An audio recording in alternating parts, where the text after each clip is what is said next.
Welcome to Bobby Owsinski's Inner Circle. I'm Bobby Owsinski, and this is a show all about music, recording, production, and the music business. My guest today is Dennis Moody. He's a live and a studio engineer, and he's the preferred engineer for some great drummers like Steve Gadd and Dave Weckl, Ricky Lawson, Michael White, among many, many others. He's also a live engineer who does some big acts in large venues and small venues, but he travels all over the world. And he'll be talking about the difference between mixing in the studio or recording in the studio and at a live event. And you'll find there's somewhat of a difference. And he's very articulate about how he actually goes about it, and I think you'll really enjoy the interview. First of all, let's talk about Apple Carplay. And this is something that was just released by Apple recently, and what it is iOS in the car. And what that means is if you have an iPhone with a lightning connector, has to have a lightning connector, you can connect your car to it. And there's a display in the middle of the dashboard that with the touchscreen, you can access anything on your iPhone. But you can also access it via Siri. So your car is basically at the command of Siri, or at least all the things that Siri will talk to, will control. And right now, Ferrari and Mercedes and Volvo have adopted this, but pretty soon you're going to see Ford and BMW and GM and all the Japanese manufacturers are going to jump on board. What's interesting about this is it will allow you to integrate with iTunes and Pandora and Spotify via your voice, via voice command, via Siri. Now, why is that important? Well, if you think of the car right now, what we're doing is we're driving around, we're listening. We may be listening to local radio and we may be listening to satellite radio, but it's mostly a radio environment. And we may throw some CDs in, or we may connect our phone or an iPod or a music player to the car and play some things, but by and large, it's mostly a radio environment. Now, the thing about CarPlay is it will always be connected to the internet, or at least when you're in the range of Wi-Fi. So now all of a sudden what that means is you'll be able to access iTunes, and you'll be able to access like iTunes Radio, for instance, or your iTunes library that's in the cloud, or Pandora, or Spotify, or Beats Music, or Slacker, or pretty soon Deezer, or any of those other streaming networks. So what does that do? It basically cuts the knees out from under radio. And that's important. When you really think about it, one of the big problems we have at radio today is it's no longer local. Once upon a time, radio represented a music scene, the local music scene.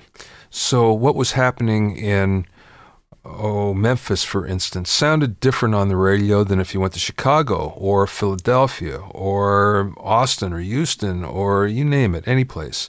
It was all different. There was a different scene in every city, and radio represented that. And that was cool. It really made a difference, especially for an act that was breaking out, because sometimes you'd find an act would break out of one particular city, maybe Pittsburgh, for instance, which broke a lot of big acts.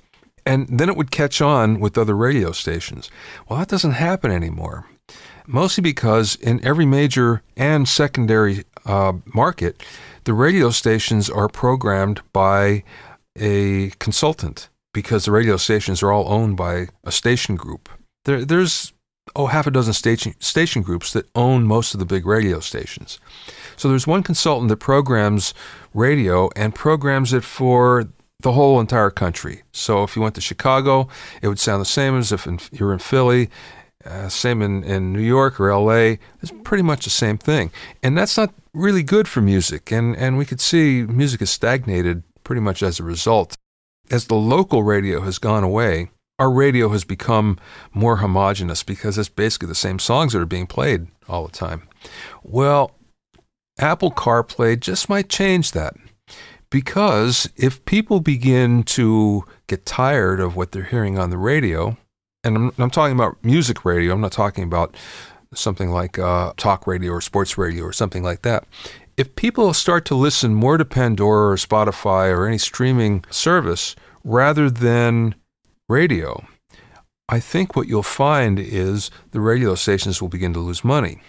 If they begin to lose money, you'd think that the station groups would, two things will happen. They'll either say, okay, let's change the talk radio, makes us more money.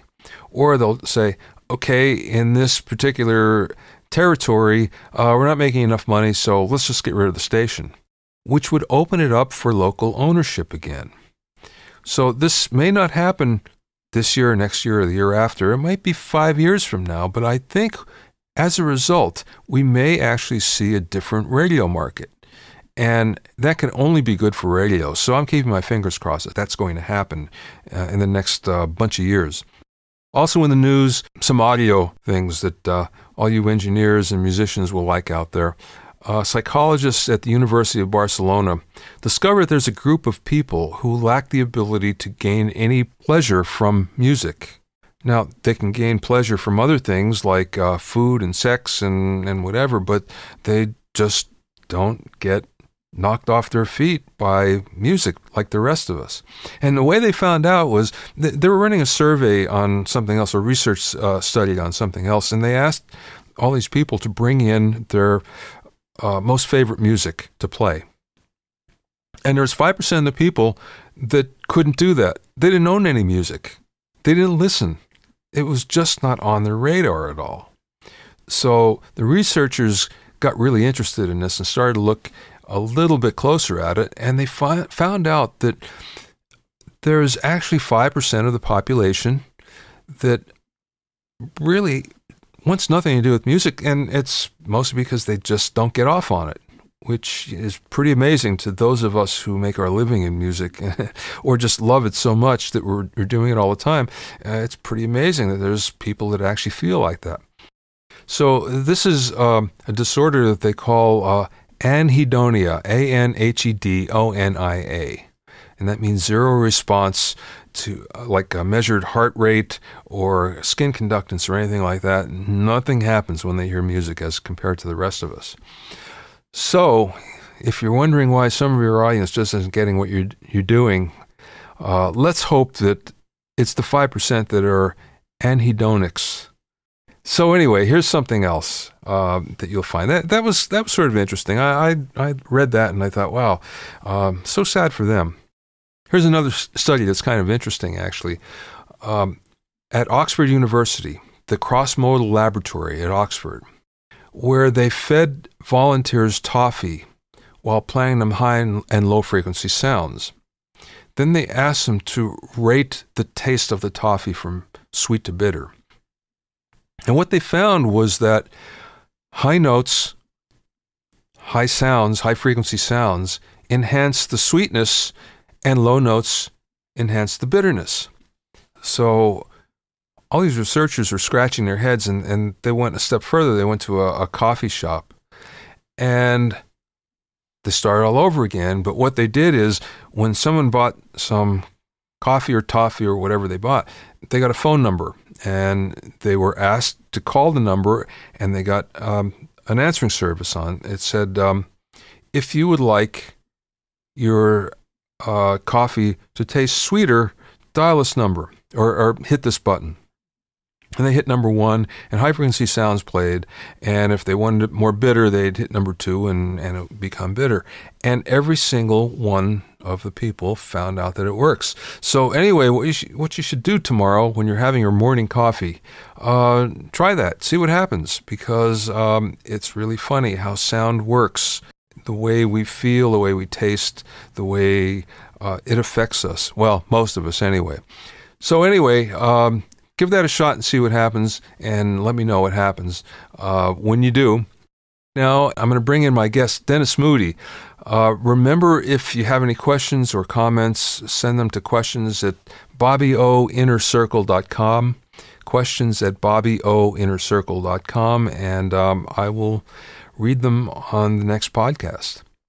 I'm here with my friend Dennis Moody, who's an excellent engineer, and he's unique because he does both studio engineering, where he is the king of smooth jazz engineers, but he also does live engineering, and he engineers all over the world. You just came back from Dubai, right, Dennis? Yes.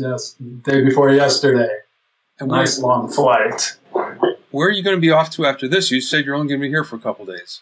No, actually, I'll be here for a couple weeks. My next trip is to Europe with Mike Stern and Steve Smith, Tom Kennedy playing bass, and we're going to Italy, I believe, is our first date. It's about a 2.5-week tour, just a nice short one with the trio, which is going to be real nice. So right now I'm actually here for a month. Oh, it's unusual for you, huh? Yes, it is. It is. Well, that being said, can you just tell the audience who you've been working with, who you've been going to Dubai with, for instance, and traveling all over the world with? I know that it's a huge Persian singer, right? Yes. Her name, the one I traveled with to Dubai this time was an artist named Gugush. She's the top Persian female singer, and she did a collaboration with the top male Persian singer. His name is Ebi.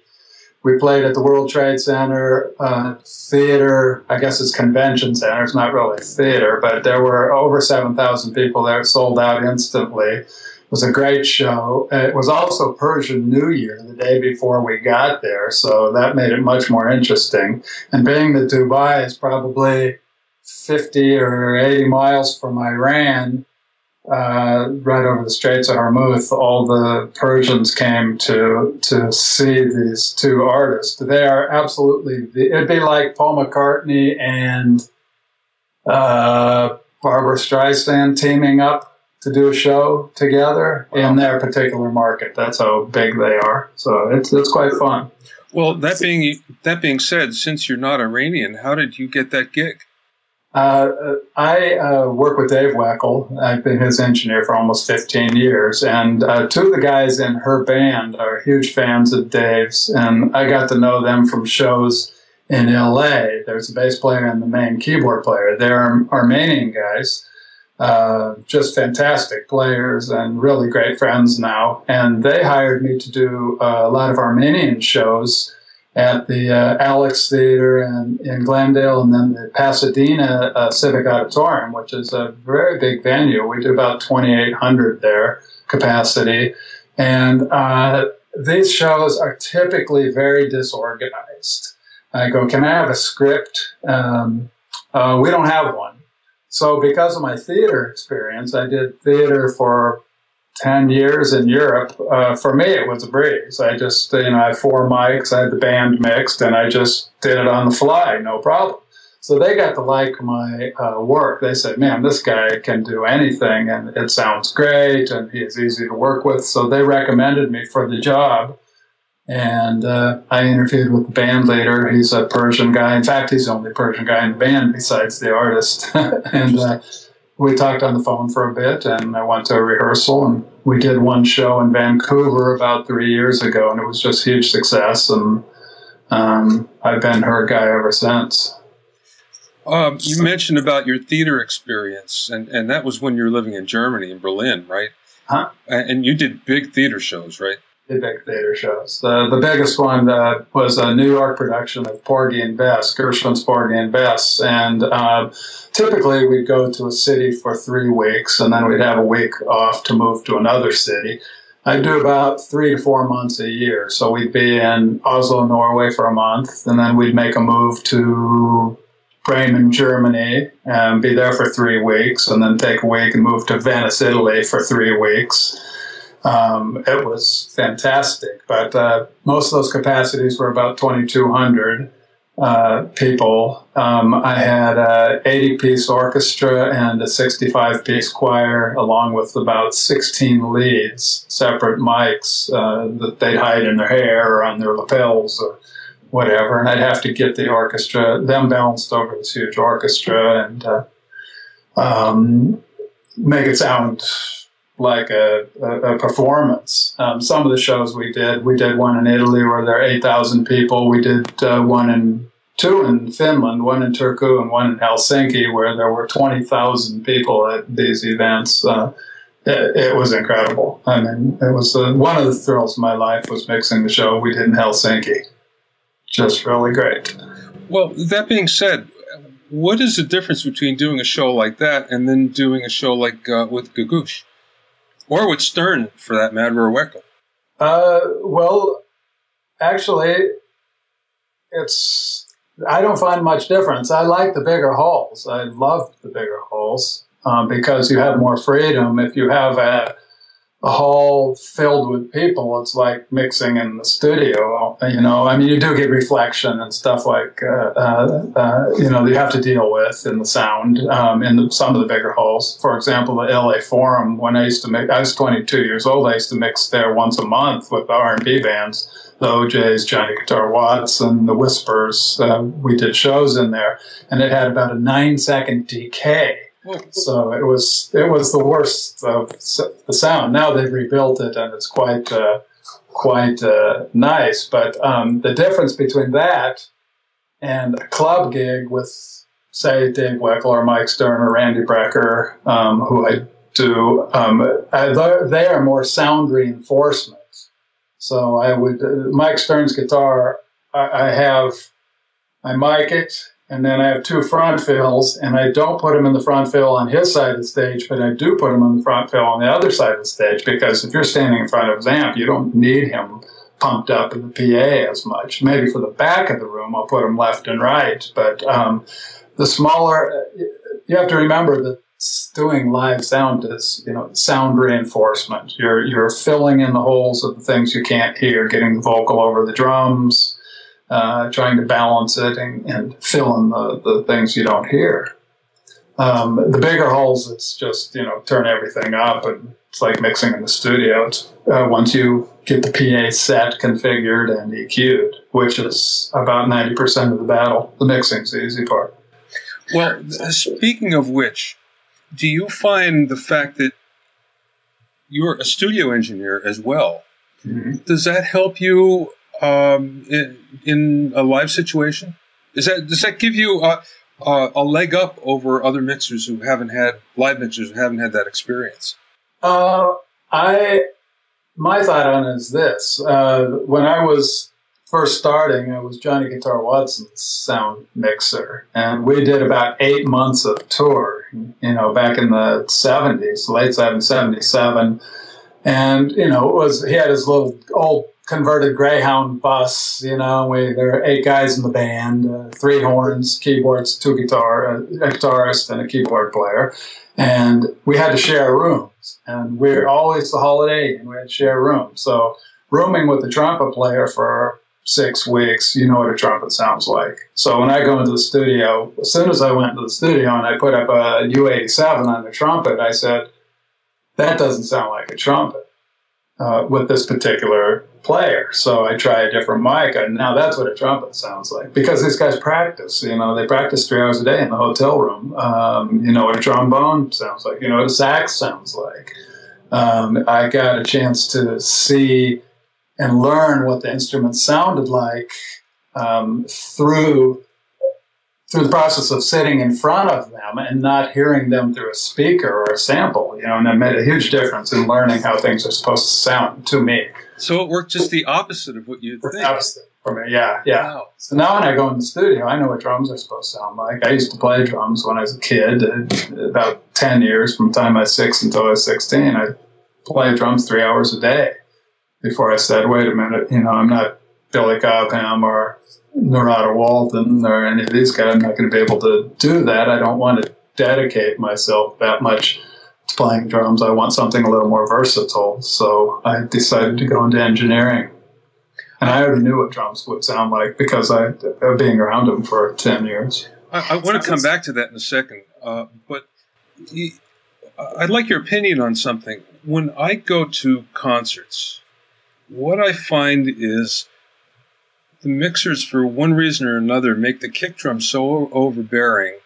It's all kick and snare, and you hear a muffled vocal and just not much of a mix. And this seems to be pervasive in the industry, even in huge concerts. Why do you think that is? That's really funny. I knew you were going to ask that question. I don't know. I think it's a style right now that guys are doing, and I don't think they really know. I think guys are listening. The younger engineers and new guys are used to hip hop, huge bass, 808 kicks, speakers in the trunk of the car. They're used to that, and they apply it to every style of music. It does not work. Now, if you have that in a reggae concert, you're going to love it, but if you hear it in a jazz concert, you're going to say, what the hell is this? This doesn't work.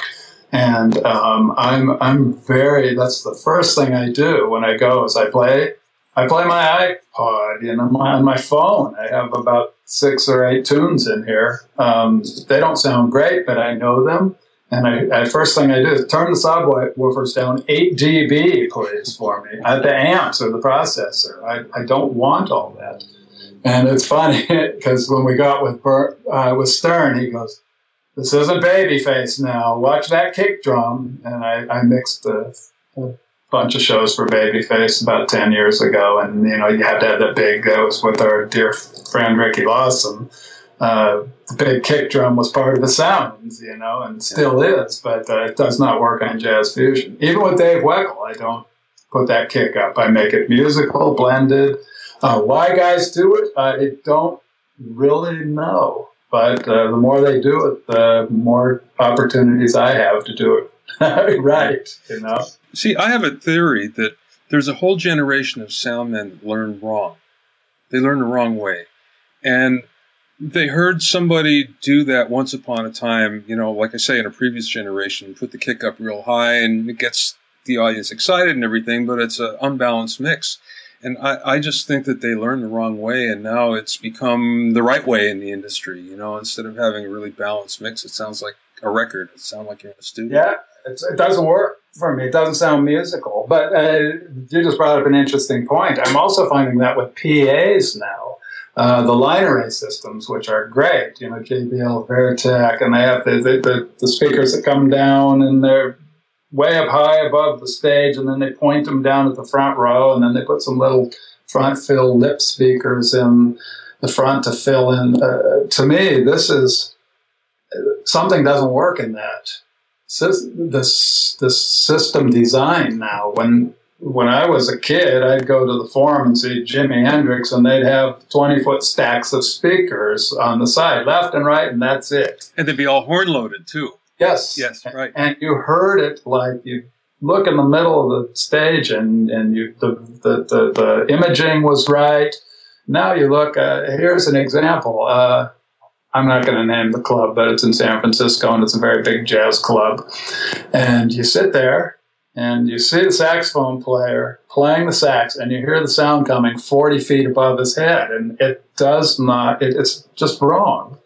And I don't know what happened recently to cause this change, but it's typical all over the world. This is the design they're doing, and I'm always fighting with places to reconfigure PA. I just had a huge fight with these guys in Dubai. They were just, this is a huge hall. It's very wide. If you look at my website or my Facebook, you can see pictures of this. This hall is extremely wide.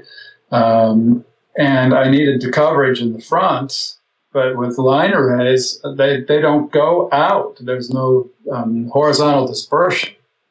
So I was just fighting and renegotiating my sound requirements. I pulled the contract out at least 3 times and said, look at this. This is what I asked for in our contract to do the show, and fighting the whole way until I finally got it right.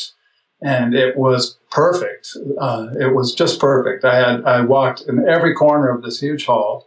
I had no holes, but I actually had them put some, I call them stage stacks up. I had them get rid of 2 subwoofers on each side. They had 4. I go, we don't need that.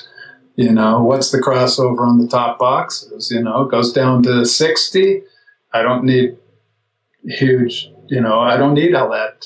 8 subwoofers on each side. Give me 2 and bring me something else that can fill in these spots. So I walked every corner of the room, front row, second row, third row, all the way back up to the top corners, 80 or 100 rows back. You could hear everything perfectly. And this took me a long time to get them to give me what I wanted. But the point is with the new way people are doing things, besides mixing, your question about the big bass drum and the overbearing low end, it's also a system thing. There's a whole thing going on now that's not quite settled to me, but it's the way it is everywhere, and I have to deal with it. So it's... The way I learned was with sound reinforcement was that you start from the quietest thing on stage first and build your mix that way. So that would usually be the vocal. And then that way you'd get the vocal nice and crisp and in the front of everybody, and it would sound good. But, that's not the way most guys do it anymore. They do it like we do it in the studio, building a mix from the kick drum up, it seems. I start with the kick drum for one reason. I want to see where the PA is. Do I need to bring my master up 5 dB or 10 dB? I know where my kick is going to be relative to the rest of the faders, just visually. I can say my kick is going to be about here, and I get a good level on the preamp, and so it's not peaking out. And I get my fader about where I think it's going to be. I get my master where I think it's going to be. And then I adjust the stereo left, right, and all my little matrices. I start with the kick drum. Then the next thing I do is the vocal. I have the monitor guy talking the vocal. This is with the big holes, and see where it's going to sit. And then once I know that I'm within 5 dB, I'll start with the drums and snare, kick, toms, and go through as I do it in the studio. But you're right. Yeah, my first thing is just to judge the PA's capacities and range as kick drum. It's the first thing I want to hear. Well, speaking of which, then it sounds like you're dealing with different gear all the time. How do you deal with that? How do you even it all out in your mind? That's funny. Well, in the big halls, I'll start with that, and then I'll go to the smaller clubs. In the big halls, I use a Yamaha M7CL, and it's not the industry's most favorite console for some reason. People say it doesn't sound good, and I go, that's funny. I think I get it sounding great. I go, maybe you should come to one of my shows and listen. I think it sounds fantastic, and it's easy to use. So I have a USB thumb drive, and I have a mix set up that I've been fine-tuning over the years. This is for Gugush, the Persian singer. And I load that mix in. The last show we did where I really got it right was in Stockholm, the 26th of last year. And I just put in capital letters, use this mix setup. So I put it in there and I load that, and that's my starting point. It has all my EQs, my panning, my compression, my gates, everything.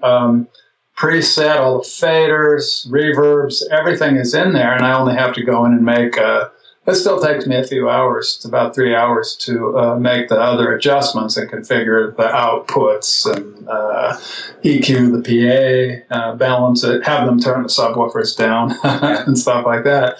But it's very simple now with this.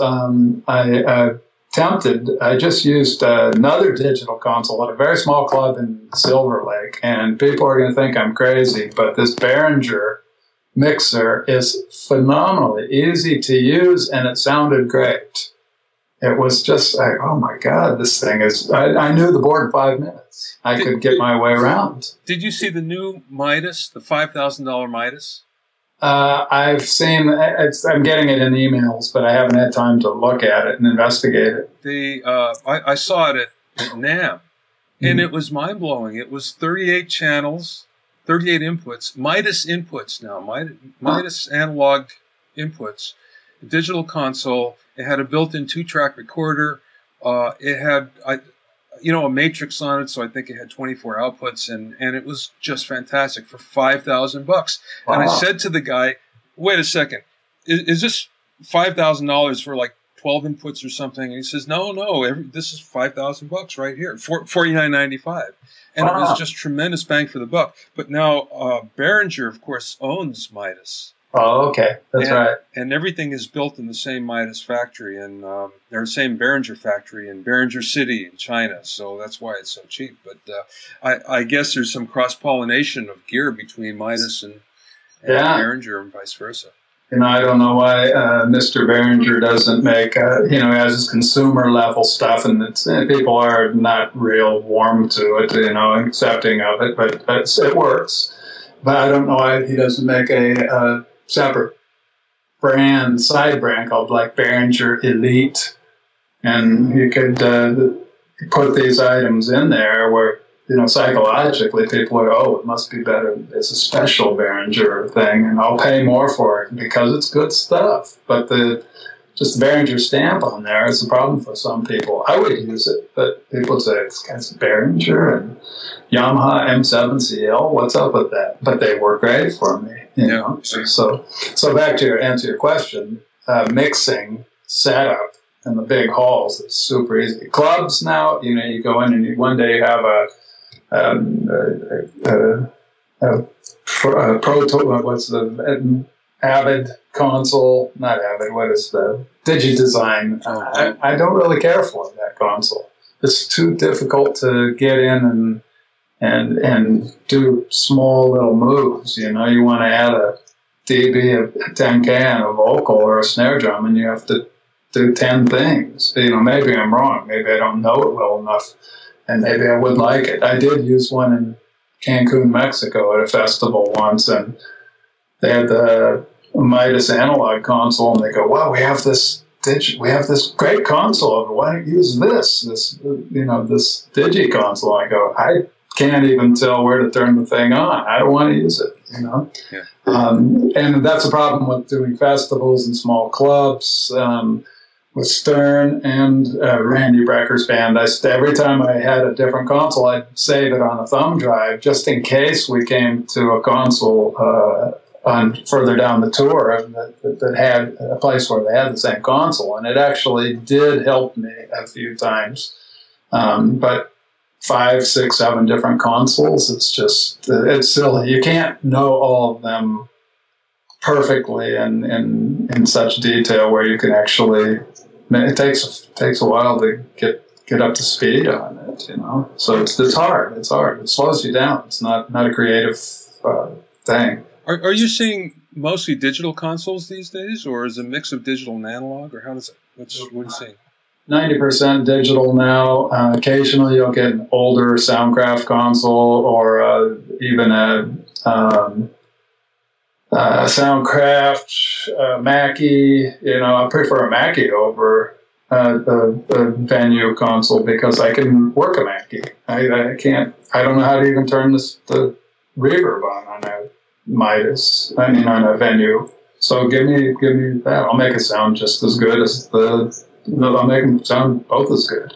It's how you turn the knobs, and in my opinion, and not the gear. You can make anything sound good. Yeah. Here's an example. Michael White, drummer who you know, we went down to Guitar Center and bought a $280 Mackie 1204 console, went to his house, plugged in his Shure mics, and recorded drums for a tune that won a Grammy and was #1 jazz tune for Eldro and George Benson called Morning. Won a Grammy. And this thing, I think the mics they gave him, Ryan Smith gave him a pack of mics to use, and so and a little Pro Tools 5.0. It's a $200 mix, and it sounds great. Al Schmidt mixed it, and it was a #1 tune. So you can't say, you can't use that console. You can't use those boards, Behringer, Mackie, because they don't sound good. They make hit records on those. Yeah, but, again, it's not the hammer. It's knowing how to swing it, isn't it? Right. That's it, yeah. Yeah. So that's the difference, that's the difference with the bigger places and the smaller places. It's just trying to get through their gear and figure out their system. It's a lot of work sometimes. When you're in smaller venues, I assume that you're also mixing the monitors as well. Yes. And I bet that takes up a lot of your time. It does. But with Weckl, he has his own in-ear system. So with Weckl's band, he has in-ears, and I think, well, he hasn't done his band in about 9 years. We're just starting this August with his band, and they'll have in-ears. His bass player, Tom Kennedy, doesn't use a monitor. The sax player needs a monitor, and the keyboard player will probably have in-ears that Dave will mix for him. Dave's right there on stage. I can be a mile away, and they're cool. I just have to worry about a saxophone. With Stern, it's pretty much the same thing. Kick drum, a little hi-hat, and the drummer's monitor. The bass player needs himself and a little of the sax, and that's it. It's not too bad. With the Brecker Brother Reunion Band they did last July, that was hell, because they all wanted in-ears, and the system that they brought was inadequate for what they wanted to accomplish. And I was aware of it, but not to what extent the inefficiency was until we got out there. I'd go buy 15 Y cords and about 10 1-meter cables. It just didn't work. It was one of the hardest ones I ever did, just to get monitors flying for this everybody, for the musicians. So yeah, it can take up a lot of time, but usually, like on an analog console, it's easy for me. You look down, there's a knob that's for that guy, and you turn it up. If he wants more, you just reach down and turn it up. If it's a digital console, you have to go through 20 pages of, views on the console to find out where is it, what he did. It's a pain. But it's the way it is now, so I have to deal with it. So it seems like in the olden days of analog, it was easier to actually mix monitors than it is now with people on in-ears, right? I believe so, yeah. Yeah. And you would think it'd be easier now. Well, if you really know your console, but like I say, you're bouncing around and you have 5 different consoles. You go out for a week, 7 days in the week, and you're doing 5 shows in 5 cities, and you have 5 different digital consoles. I can't be an expert at all of them. Yeah. Some of them I can. But that Behringer board was phenomenal. I learned it in a minute, and I was doing monitors from front of house. And the guy left after 3 minutes, and I still figured it out. The M7CL I know very well. I know so I push a button, the faders all flip up, and I give them their own mix. It's about this. It's easier with analog for me because I can see everything in one place. With the digital, it might be hidden under another layer. And getting used to it takes a little longer. But basically, it's all pretty much about the same. You just don't have it all in one view when you're doing the digital. So that makes it more difficult. When you're doing, when you go into a venue and you're going to tune it up, are you free to tune the system, or is there a house guy, or how does that work? Do you bump heads with them? No. I have. I have a couple times. I had fighting with the house guys. I won't say the place, but it's a very big place in LA, capacity about 7,400 near downtown. So, okay, we can narrow that down. Yeah. Yeah. So, and I was fighting with the house guy. I go, "Why are you fighting me? Please help me." And I go and do what I want now. And I'm pretty assertive with what my needs are, because for one thing, I've been doing it longer than that guy's been born, most likely. And I know what I want. I was in South Africa in 2001, right after 9/11. And I went to Durban with B.B. Winans, and we played at the harbor outside. There were about 7,000, 8,000 people. It's an outdoor festival. And I went in there and I said, I need this EQ rack reversed with this EQ rack. This is a parametric, and I need a 91. Well, no, the production manager said, no, this is the way it is, and this is how he wants it. And I said, well, I need it this way. And they go, well, who are you? And I said, well, okay. I have to tell them, well, I work with, besides B.B. Winans, I work with Dave Weckl. And before I finished, they're, oh, my God, you're Dave Weckl, sound guy. What can we do for you? Because Dave has a reputation of being very particular, and to be his sound guy means something to people. I have to be a certain level of expertise to be able to give him the quality that he puts out in his music. So when they heard that, they said, "What do you want? We can do this. Can we get you a coffee? What do you need?"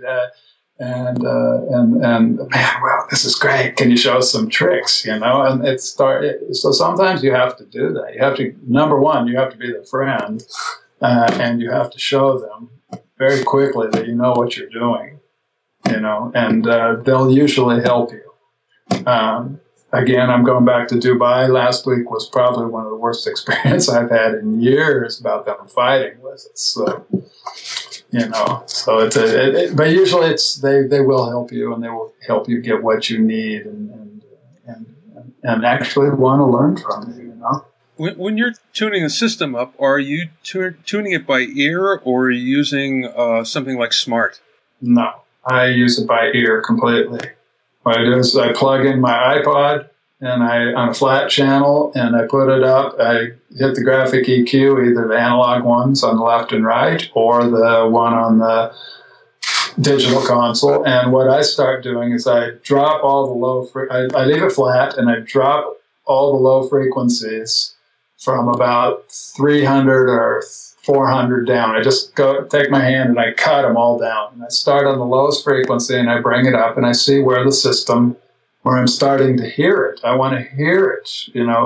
Is it even doing anything at 33 or 35 or 64? No, it's not doing anything here. Nothing's happening. And I push the faders up until I start hearing it. And then I go back to the top frequency, say 400, and I start bringing those in. And I find out, as you mentioned, first question, I find out that they're always bass heavy. So I tell them, turn the processor down on the lows, please. Usually 2, 3, 4, 10 dB sometimes, if you can believe that. And I get a balance of it. And then I have a couple songs I listen to that I have on my iPod that I know the low end on. And when I hit that, and I know how it's supposed to sound, low end is there. First I check low end, and then believe it or not, the one I use for the high end is Peter Gabriel's Sledgehammer. Yeah. It's brighter than it'll cut your ears off, but if you know where it is, and I know it, I get the high end fixed that way. And that's the one, I won't say the one I use for the low end. That's my secret. But come to my show at Soundcheck and you'll see.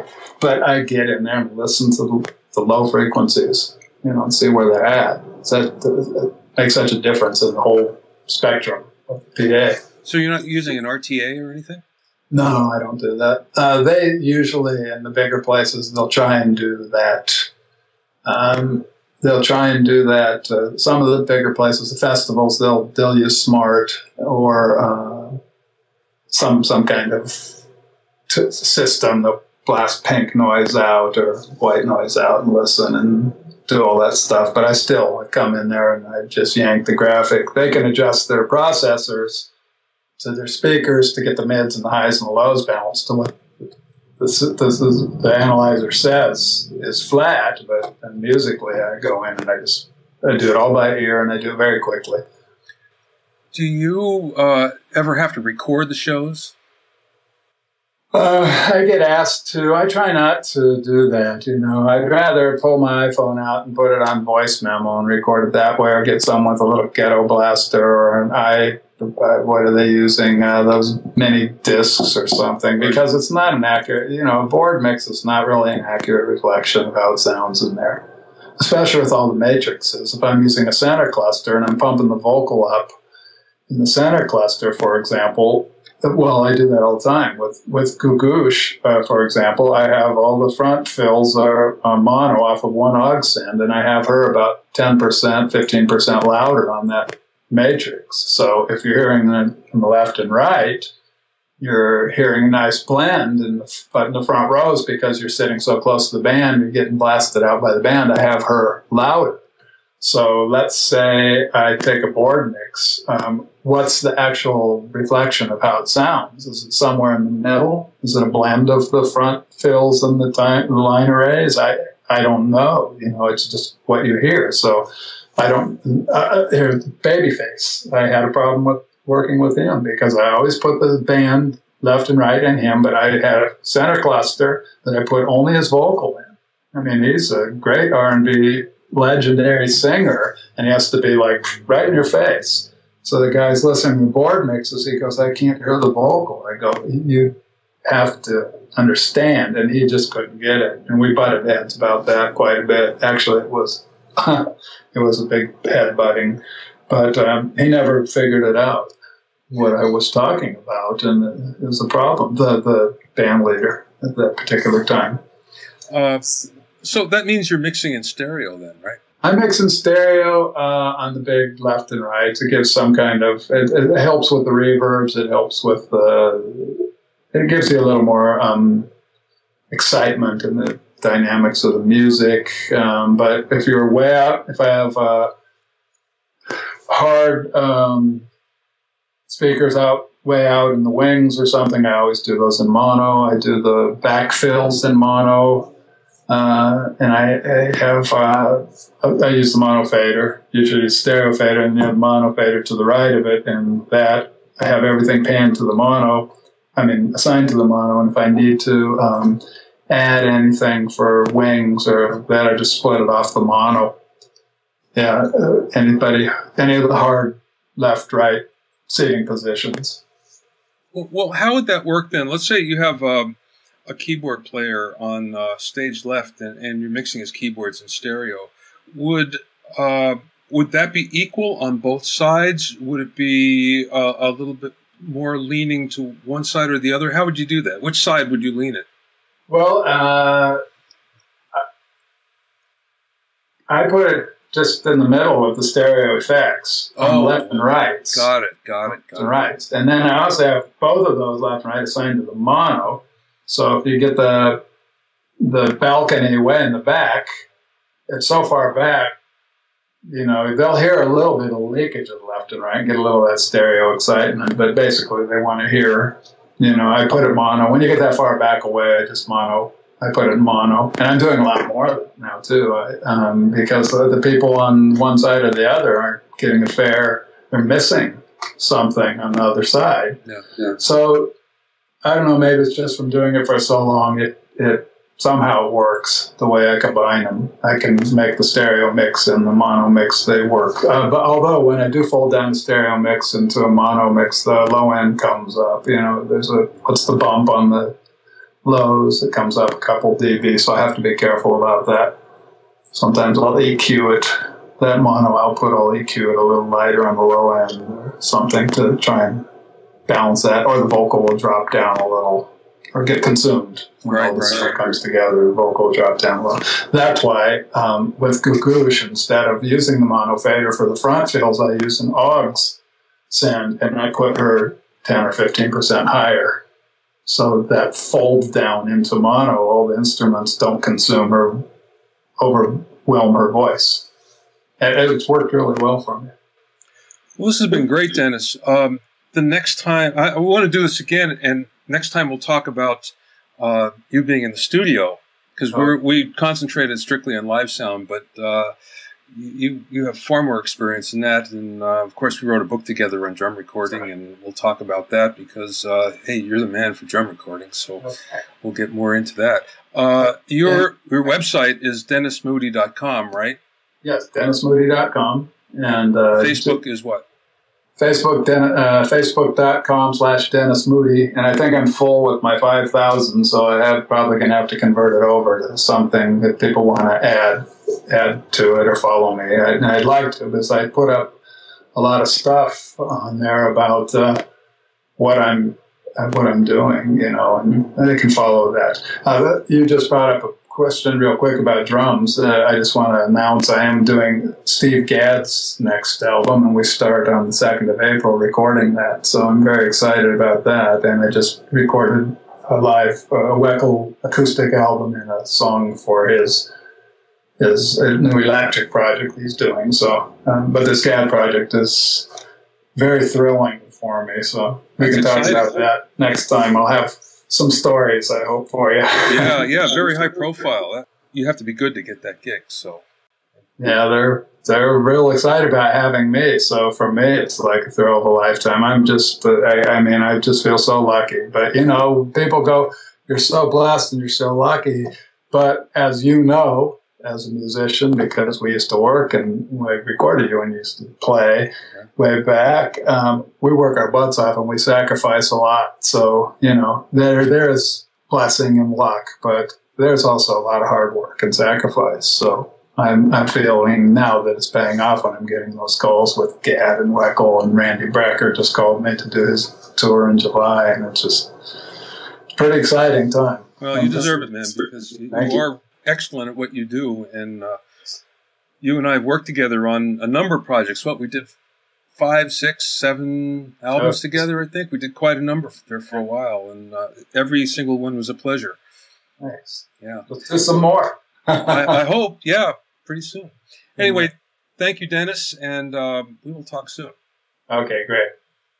If you want to find out more about Dennis, go to dennismoody.com, and there you can reach out to him if you want. You can read about all the acts he's worked with over the years, and there's quite a lot. You can read about his gold records and all of those things, and Dennis is really, he's a great engineer, so take a look at that because I think you'll like it. Thanks for listening and being in my inner circle. Remember, if you have any questions or comments, send them to questions@bobbyowsinski.com or questions@bobbyoinnercircle.com. To listen to other episodes of Bobby O's Inner Circle, go to bobbyowsinski.com and select the podcast tab, or just go to bobbyoinnercircle.com. At bobbyowsinski.com, you'll also find links to my blogs and coaching programs, as well as a sign-up sheet for my newsletter, and a whole bunch of other things like excerpts from my books, and you can get some free chapters of books and things like that. So this is Bobby Owsinski, and you've listened to Bobby Owsinski's Inner Circle. See you next time.